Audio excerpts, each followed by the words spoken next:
이런 가운데 당장 수능을 코앞에 둔 고3 수험생들의 혼란은 갈수록 커지고 있습니다.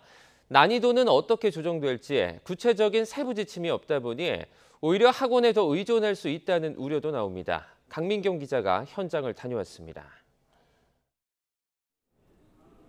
수능을 5달 앞두고 윤석열 대통령이 수능 출제 기조를 직접 언급한 이후 수험생과 학원가는 크게 술렁이고 있습니다.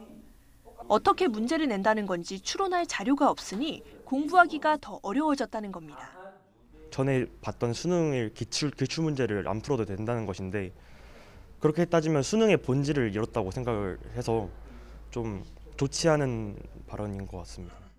대입 담당 국장이 경질되고 수능 출제 평가 원장까지 사퇴하면서 출제 흐름을 바꿔야 하는지 비판도 나옵니다. 수능이 5개월 남은 이 시점에서 갑자기 그렇게 공고를 대통령이 말한다는 것은 충분히 큰 파장이 있을 수 있고 교사와 학부모들의 반발도 적지 않습니다. 온라인 카페에선 정부가 급조된 정책을 내놓아 혼란을 부추기고 있다는 비판이 잇따릅니다. 물수능 논란이 예견되는 올해의 수능 출제위원에 포함되고 싶지 않다는 얘기가 들릴 정도입니다. 교육 전문가들은 취지에 공감한다 해도 시기와 방법이 아쉽다고 지적합니다. 아무리 늦어도 수능 실전 테스트인 6월 모의평가를 보기 전에 새 출제 방향을 제시했어야 한다는 겁니다.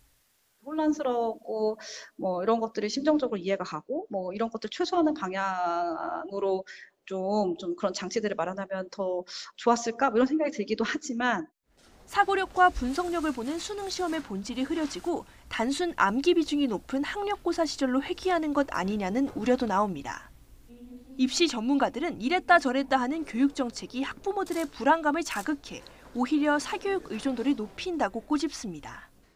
앞으로 남은 5개월 기간 동안에 어떤 부분들을 중점적으로 체크를 해야 되고 집중해야 될지 문의가 올 수밖에 없고 또 학부모, 학생 입장에서는 모두 다 새로운 불안감이 생겼다 이렇게 볼 수 있죠. 정부가 사교육비를 잡으려고 한다면서도 초등학생 때부터 선행학습이 필요한 자사고나 외고를 존치하는 건 모순이라는 지적도 나옵니다. 현재의 입시 과열 양상 자체를 손대지 않는 정부의 개입은 오히려 학생들의 고통을 키울 수 있다는 우려가 나옵니다. YTN 강민경입니다.